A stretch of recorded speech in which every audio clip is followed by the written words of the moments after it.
டெல்லியில மீண்டும் நிர்பயா மாதிரியான ஒரு கொடூரமான பாலியல் வன்கொடுமை சம்பவம் நடந்திருக்கிறது. ஒட்டுமொத்த இந்தியாவையுமே உலுக்கியிருக்கு. 2012 நடந்த நிர்பயா சம்பவம் கொடுத்த ரணமே இன்னும் ஆறாத நிலையில அதே மாதிரியான குற்றச்சாட்டு இப்ப எழுந்திருக்கிறது. பெண்களுடைய பாதுகாப்பு குறித்த பெரிய கேள்வியை எழுப்பியிருக்கு. என்னதான் நடந்துச்சு? டெல்லியுடைய மங்கால்புரியில உள்ள ஒரு தொழிற்சாலையில வேலை முடிஞ்சு 30 வயசு மதிக்கத்தக்க ஒரு பெண் இரவு வீட்டுக்கு போயிட்டு இருந்திருக்காங்க. ராணிபாக் பகுதியிலிருந்து பிதாம்புராவில் உள்ள தன்னுடைய வீட்டுக்கு போறதுக்காக அந்த பெண் பேருந்துக்காக காத்துட்டு இருந்திருக்காங்க. அந்த சமயத்துல அந்த வழியா வந்த பீகார் மாநில பதிவெண் கொண்ட தனியார் பேருந்து பக்கத்துல வந்து நின்றுருக்கு. அந்த பெண் அந்த பேருந்துடைய ஓட்டுநர் கிட்ட நேரம் கேட்கறதுக்காக போயிருக்காங்க. அந்த நபர் அந்த பெண்ணை வலுக்கட்டாயமா பேருந்துக்குள்ள இழுத்துட்டு போய் அந்த பேருந்துடைய டிரைவர் மற்றும் கண்டக்டர் 2 பேரும் சேர்ந்து பாலியல் வன்புணர்வு செஞ்சிருக்காங்க.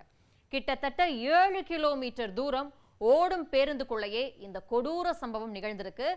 இந்த சம்பவத்திற்கு பிறகு அந்த பெண்ணை நாங்லோய் பகுதியில பேருந்திலிருந்து வெளியே தள்ளி விட்டுட்டு தப்பிச்சு போயிருந்திருக்காங்க அந்த கொடூரர்கள். புகார் அளிக்கப்பட்டதும் போலீசார் உத்தரப்பிரதேசத்தை சேர்ந்த அந்த டிரைவர் உமேஷ் மற்றும் கண்டக்டர் ராமேந்திர ராவை கைது செஞ்சிருக்காங்க. அந்த பேருந்தும் பறிமுதல் செய்யப்பட்டிருக்கு. விசாரணையில அந்த பேருந்து பல பாதுகாப்பு விதிமுறைகளை மீறி இருக்கிறது தெரிய வந்திருக்கு. பேருந்துடைய கண்ணாடிகள் கருப்பு நிறத்துல, அதாவது டிண்டட் விண்டோஸ்னு சொல்லுவாங்கல்ல, அப்படி மறைக்கப்பட்டிருந்திருக்கு. இது சட்டப்படி தடை செய்யப்பட்டது. ஏன்னா உள்ள நடக்கக்கூடிய குற்றங்கள் வெளியே தெரியாம போக வாய்ப்பு இருக்கு. அந்த பேருந்துல முறையான அவசரகால வழிகள், எமர்ஜென்சி எக்ஸிட்ஸ் இல்ல அப்படின்னு சொல்லப்படுது. 2012 சமயத்துல நிர்பயா சம்பவத்துக்கு பிறகு பெண்களுடைய பாதுகாப்பை உறுதி செய்ய நிர்பயா நிதி அப்படின்னு ஒன்று உருவாக்கப்பட்டுச்சு. சிசிடிவி கேமராக்கள், அவசரகால பட்டன்கள், பாதுகாப்பான போக்குவரத்து திட்டங்கள் எல்லாம் பல்லாயிரம் கோடி ரூபாய் மதிப்புல இதற்காக ஒதுக்கப்பட்டுச்சு. ஆனா இவ்வளவு ஆண்டுகளுக்கு பிறகும் ஒரு பெண் இரவு நேரத்துல பேருந்து ஏறவோ அல்லது வழி கேட்கவோ மணி கேட்கவோ பயப்பட வேண்டிய சூழல் இருக்கு அப்படிங்கிறது ஒரு வேதனைக்குரிய விஷயம்.